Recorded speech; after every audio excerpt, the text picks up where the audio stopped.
Good morning. Welcome to First Parish UU of Medfield. Today is Rev Dave's day off. He picked a good one to take off. And our service is being led by members of the Social Justice Incubator.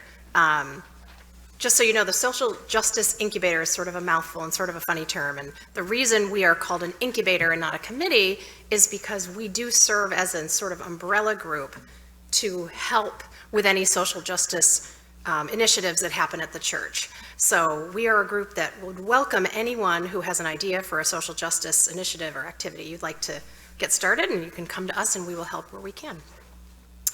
In fact, was everyone hopefully handed a pamphlet in your order of service this morning? Okay. This is about this was from the UUSC, I believe, the UU Service Committee, and it's about the history of the flaming chalice, which you're going to hear a little bit more about today. But what we're going to present today is portions of a service that is developed every year by the UU Service Committee called Justice Sunday. And this one is from last spring, but it's still very relevant today. They will be coming out with another one this coming spring. So a warm welcome to all who are visiting, especially those who are braving the weather that hasn't happened yet, but we know it's coming. We hope you will stay for social hour downstairs following the service, and of course, welcome to everybody who's streaming in from home. This congregation first gathered in 1651, settling on this land that was, and is still now, the homeland of the Nipmuc Nation, who inhabited this area for thousands of years. Their land was taken by force, and their lives were oppressed by the European colonists who settled this town, this state, this nation. However, despite this atrocity, Nipmuc descendants continue to live here today.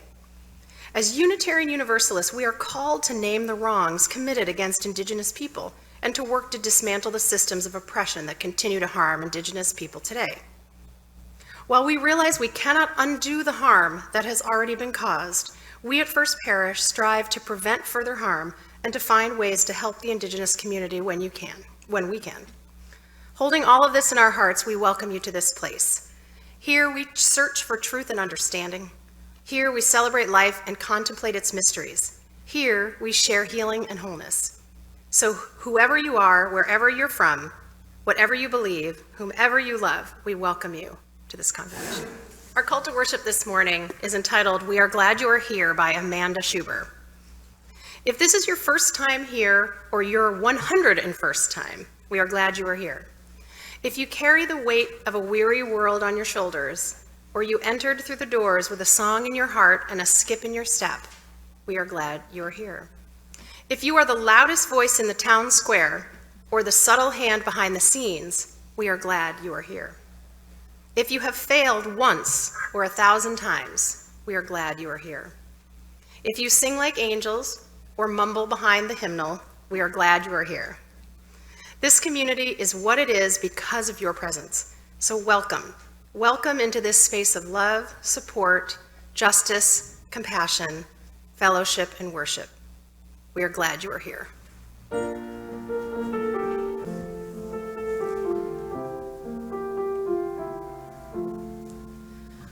Oh, come together in truth. Oh, come together in peace. Oh, come together in joy and sharing.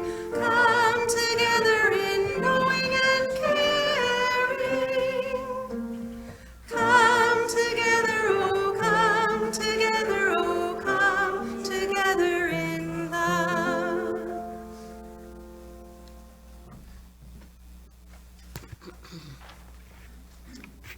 Hope and defiance. The flaming chalice has been a symbol of hope and defiance in our faith and beyond it since the Unitarian Service Committee began using the image in 1940 as a beacon to those seeking safety, dignity, and justice. As we light this chalice today, may its signal continue to call to all who seek a more just and loving world, and to connect us to all who are working to make it so.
Thank you, Phil. For those who are wondering, this is also Eva's day off, so we're thrilled to have Phil Hall here helping out for the day. I now invite you to stand as you are able and read our unison covenant, lines 1, 2, and 7, found in your order of service. Love is the foundation and spirit of our congregation, and we declare that every person is inherently worthy and has the right to flourish with dignity. As people of goodwill, we covenant with one another to serve the wider community with compassion, commitment, and integrity. I invite you to remain standing and join in singing hymn number 131, Love Will Guide Us.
Please be seated.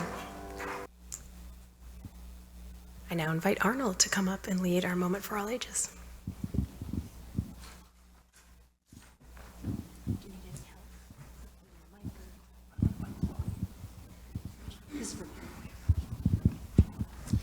Would anyone who'd like to join me up front come up here?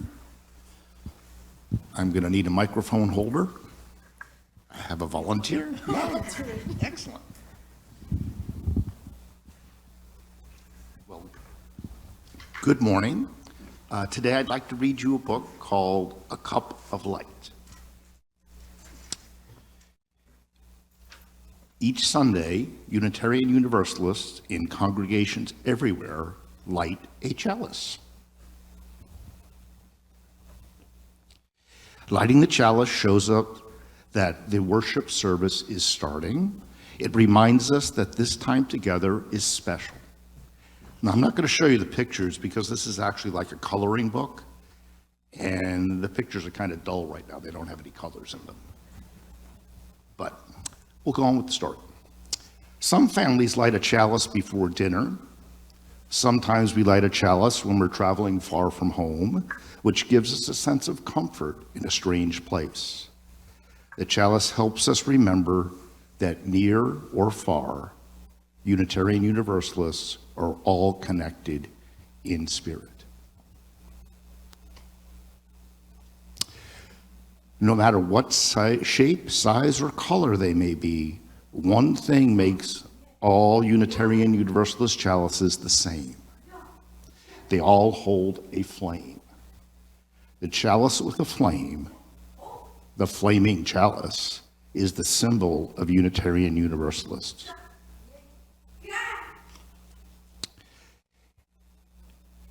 Does anyone know what a chalice is? What's a chalice? It's like that. It's like something that holds a candle. And we light it every time we start church. Yes, it is like a bowl with a little thing that under it that curves inward and outward. And yeah, and it's painted and there's a candle in it. Okay, I knew my medieval historian would know this, because a chalice is actually a special cup. The flame is something we've added. A cup may hold water to refresh someone who's thirsty. A cup may hold soup to nourish someone who is hungry. A cup can help sustain lives. Chalices have been used in religious ceremonies around the world for centuries. They can also be symbols for achievement or celebration. Your reward for winning a spelling bee may look like a cup, or there may be a Stanley Cup in your future.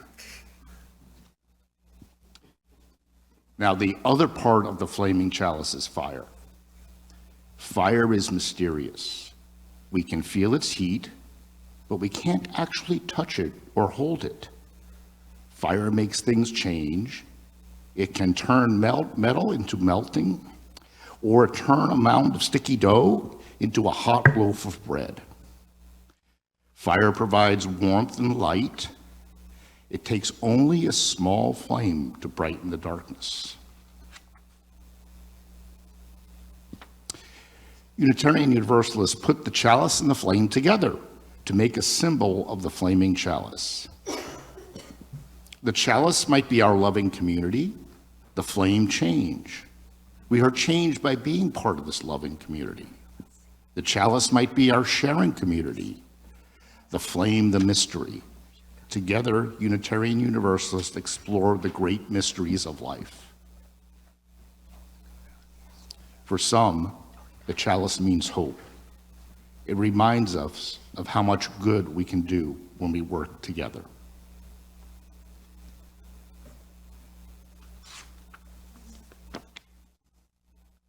What does the flaming chalice mean to you? If you drew a picture of your idea, what would it look like?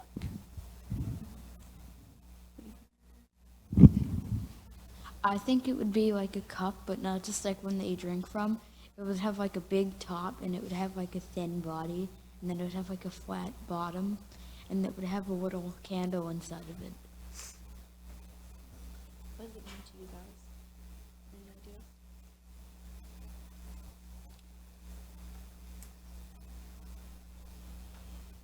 It means hope and salvation.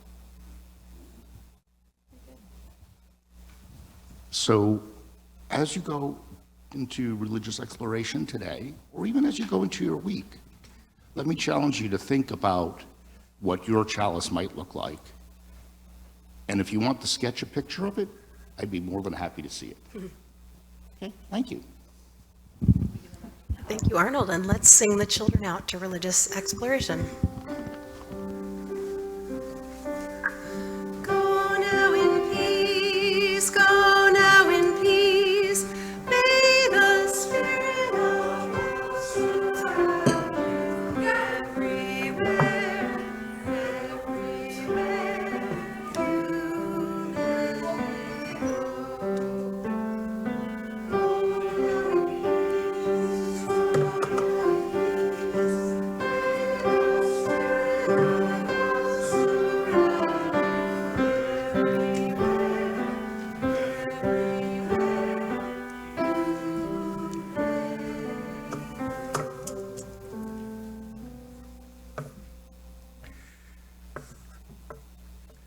Like, excuse me. I'd like to lead us in a moment of meditation. The meditation today starts with a poem by Ruben Alves. What is hope? It is a presentiment that imagination is more real and reality less real than it looks. It is a hunch that the overwhelming brutality of facts that oppress and repress us is not the last word. It is a suspicion that reality is more complex than realism wants us to believe. and that the frontiers of the possible are not determined by the limits of the actual, and that in a miraculous and unexpected way, life is preparing the creative events which will open the way to freedom and resurrection. The two, suffering and hope, live from each other. Suffering without hope produces resentment and despair. Hope without suffering creates illusions, naivety, and drunkenness. Let us plant dates, even though those who plant them will never eat them. We must live by the love of what we see and by what we will never see. This is the secret discipline. It is a refusal to let the creative act be dissolved in immediate sense of experience and a stubborn commitment to the future of our grandchildren. Such disciplined love is what has given prophets, revolutionaries, and saints the courage to die for the future they have envisioned. They make their own bodies the seed of the highest hope. I invite you to take a moment for silent reflection.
Today's reading is an excerpt from Poem for July 4th, 1994 by Sonia Sanchez. As we walk toward abundance, we will never forget the earth, the sea, the children, the people. For we, the people, will always be arriving, a ceremony of thunder, waking up the earth, opening our eyes to human monuments. And it will get better. It will get better. If we, the people, work, organize, resist, come together for peace, racial, social, and sexual justice, it will get better. It will get better.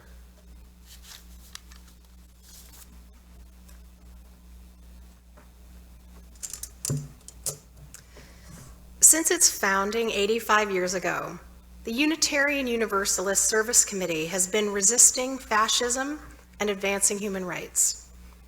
As we all face a new era of crisis, we are being called to ground ourselves in common cause with grassroots partners and in the legacy of our religious ancestors. In February of last year, UUSC partners in Central America shared their reflections on what the current U.S. administration means for their communities and for the world. Crises also present opportunities, and we must accept this, they said. In the face of adversity, we must seek solutions. Sacrifices will have to be made, of course, but this is not the first time we have faced difficult situations and are able to overcome them. We have a history of centuries-old resistance. We must rely on our knowledge, experience, and abilities to overcome them. We must be able to resist, adapt, and seek other ways of working, which requires us to develop a lot of creativity based on our own strengths. Our strength is in the communities. We must develop solidarity and siblinghood, not competition between us. We must support each other. We cannot cope if we are separated. We must create and strengthen alliances and work together.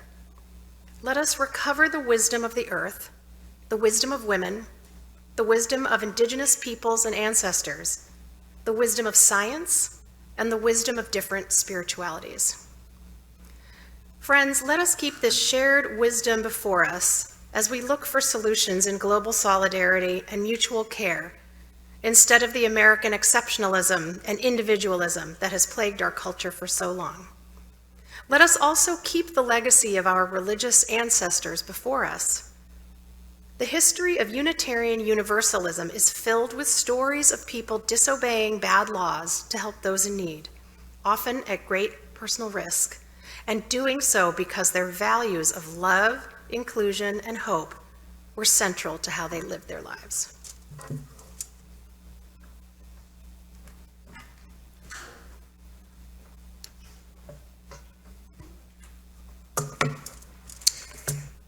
"85 years ago, in the face of rising Nazi repression, Unitarians imagined a different world. A different response from the US isolationism that was the status quo of the day. They knew there were people who cared about human rights across the country and around the world. They asked themselves, how could they be in community with those who shared their vision? And perhaps more importantly, they asked themselves what they were willing to risk to live their values in the world. By wrestling with these questions, together they chose to form and support the Unitarian Service Committee. The work of the USC began when Hitler's Germany was dragging all of Europe into war and laying groundwork for the Holocaust. Thousands of refugees were already displaced from their home and forced to flee religious and political persecution as the Nazis took power. In 1940, Reverend Dr. Charles Rinjoy was sent to Lisbon, which was the only open port in Europe at that time.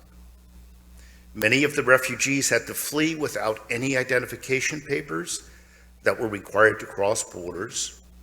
So Joy decided to start making papers issued by the USC itself. This was uncharted water, but instead of focusing on the risks that he and the organization might be taking by doing this, Joy focused on saving the lives of those fleeing fascism. He also decided that these papers needed a seal to look as official as other travel papers. And so he asked Hans Deutsch, an Austrian refugee and artist working in Lisbon, to create one. The result was the basis of the Flaming Chalice as we know it now. While this was happening, Waitsfield and Martha Sharp were also sent to Europe by the USC. They not only falsified documents to get people out, but also laundered money when necessary, as the USC's founders lived by the principle that good people need to disobey bad laws. Since its inception, the Chalice, which is the thing that binds us all as Unitarian Universalists together, was founded on the USC's commitment to human rights and to fighting fascism. This commitment is calling the organization to this goal today.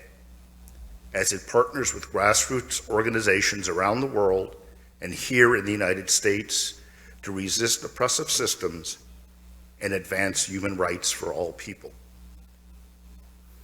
The USC believes that communities bearing the brunt of climate change, forced displacement, criminalization, and humanitarian crises are also the communities that hold the solutions. This belief is at the core of everything the UUSC does. This belief in the worthiness and power of every person. This is why they engage in partnerships, not transactions.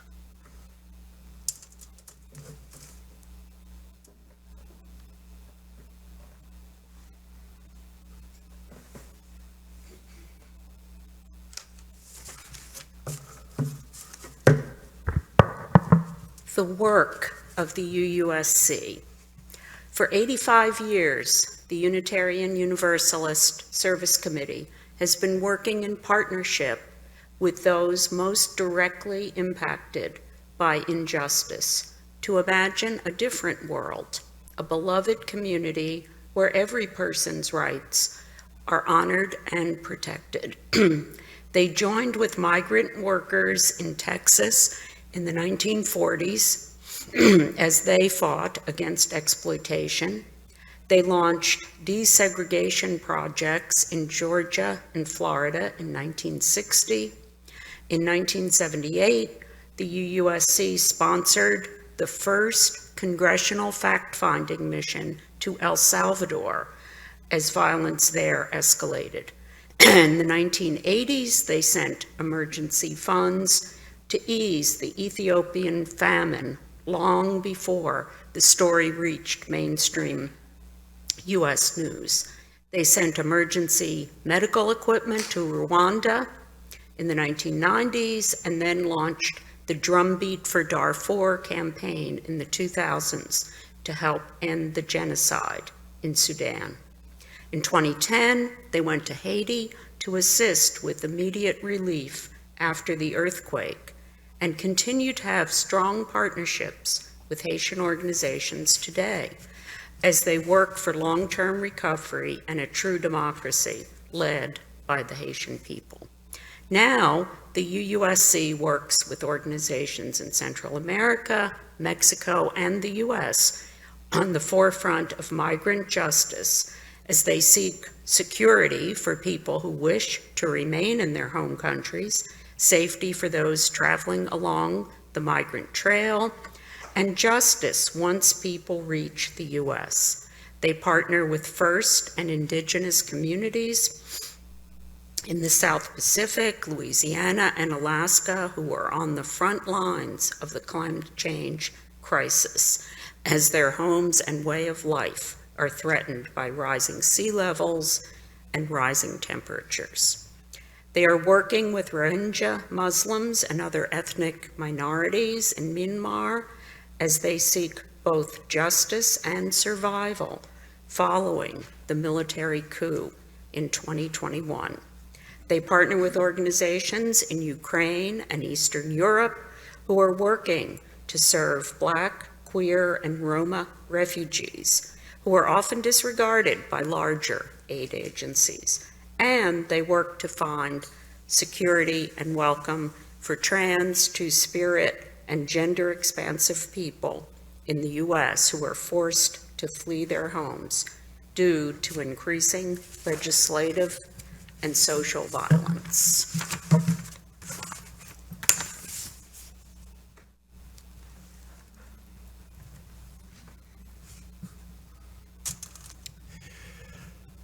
Sometimes things can feel hopeless, like the world is moving farther and farther away from our values, from all the progress we have tried to make as a people with a lot of power, and little morality try to make cruelty and greed the center of our collective institutions and our society. When Martha and Waitstill Sharp opened the first office of the USC in Prague, they met an embattled Unitarian community at the Unitarian Church that had to preach their opposition to the Nazis in double meanings. The Nazi secret police began monitoring every sermon, listening for subtle messages of dissent. They found what they were looking for. In 1941, the minister of the Unitarian congregation, Norbert Kapek, famous to us as the originator of the flower communion ritual, was arrested and deported to a concentration camp at Dachau, where he was killed with poison gas. Kapek had been personally named by Hitler on a list of 10,000 politically suspect people slated for murder. Kapek wasn't the only figure associated with the founding of the USC to make the ultimate sacrifice. Many of the service committee's first employees were Jewish refugees, working to protect the rights of their community. Jewish people in Prague were already facing persecution, and all the warning signs of the coming genocide were already in place. They therefore knew the risks they took by staying in the city to help others.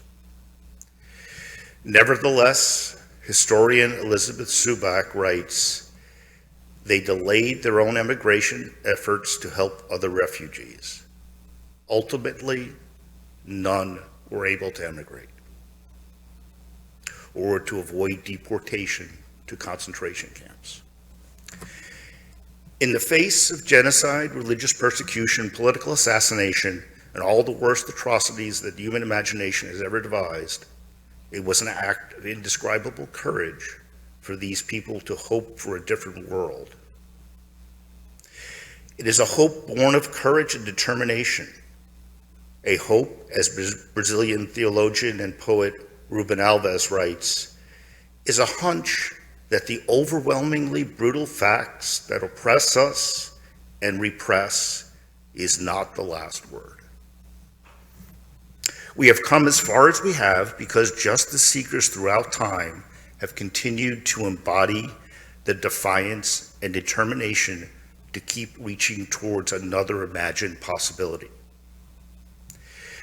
The UUSC will continue this vital work they have done for 85 years, and with our support, the next 85 years. Together we will continue to go where justice calls, partnering with those most affected by disasters, criminalization, and human rights abuses. So long as people of conscience and moral imagination continue to join together, the UUSC will be there to help in the struggle. To lend weight, to bend the arc of the universe towards justice, to keep transforming despair into defiance.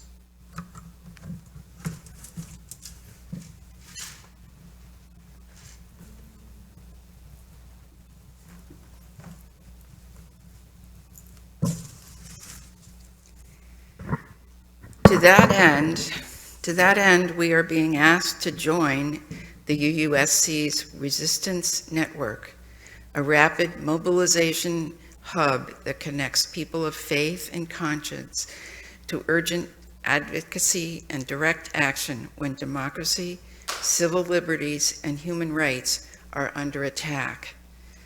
By joining, you will receive urgent action alerts, key advocacy opportunities, frontline stories of resistance, and new tools to help you organize in your own community. Join today by going to the UUSC.org network, the website. And that's also on the boxes, the guest at your table boxes should be there. At the 50th anniversary of the Unitarian Universalist Service Committee, former Executive Director Richard Scobie wrote words which still speak to us today. He wrote, "The Service Committee was born in a time of crisis. Now, as UUSC enters its second half century, the signs do not indicate that it is a time for us to rest. The numbers of refugees that the Service Committee helped to escape from Nazi tyranny were not high. We were a small organization then, as now, but the work had symbolic importance that transcended the concrete assistance. It represented the commitment to justice that characterized Unitarian and Universalist action through the ages. Today, threats to basic human rights persist, not only overseas, but here at home as well. The growing divide between rich and poor, the mounting poverty of families and children, the weakening of individual civil liberties, and the dismantling of community services all point to a coming time of struggle. It is possible to make a better, more just world. The process of doing so should be joyful, with singing, dancing, and celebration. UUSC has been and is a marvelous vehicle for such a process. 50 years of history have shown us how to recognize the struggles ahead, and to meet them with hope and courage. As we have been in the past, UUSC will be an active player in our changing world, affirming and sharing a vision of justice for all. May it be so. Amen. Blessed be.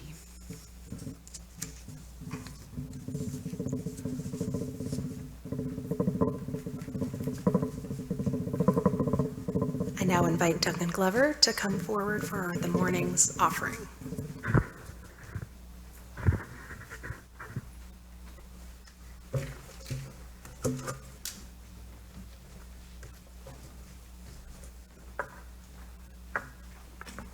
Good morning. Today's offering will be shared equally with Dignity Matters. Dignity Matters is a Massachusetts nonprofit that distributes menstrual products, underwear, bras to women and girls who are homeless or otherwise needy. Their mission is to keep individuals healthy and confident and to live with basic dignity. Menstrual products are not covered under SNAP benefits, so Dignity Matters fills an important gap in Massachusetts welfare, serving over 17,000 women throughout the state. They distribute to food pantries, schools and community colleges, homeless shelters, LGBTQ youth groups, and through the Salvation Army. And I have to compliment First Parish. It seems that every year we struggle to fund our programs and to maintain the expenses for this historic building and the U-House. And yet every Sunday we open up our wallets and we donate to those who are less fortunate than we are. So thank you, First Parish. Thank you for your generosity. Thank you for your benevolence. And now we will take our offering.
I invite you to stand again as you are able and join in singing hymn number 170, We Are a Gentle, Angry People.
The words for our benediction today are by Kimberly Quinn Johnson.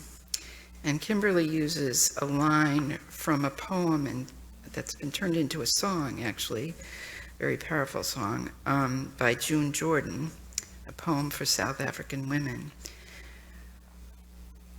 The line is, "We are the ones we have been waiting for." And if you can find that song, it's very powerful. We are the ones we have been waiting for. We are not perfect, but we are perfectly fitted for this day.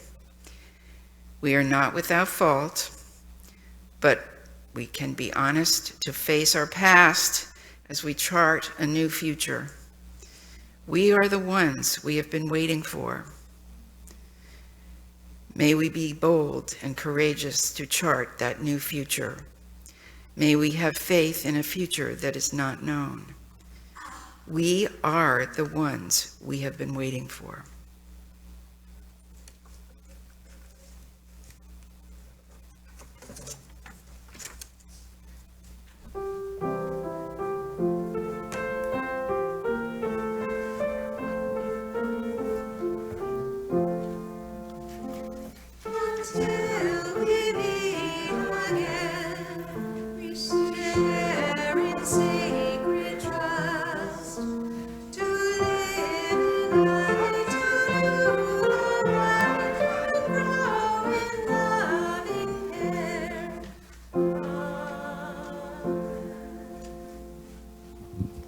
I will now extinguish our chalice, but may its light and warmth stay with us until we meet again.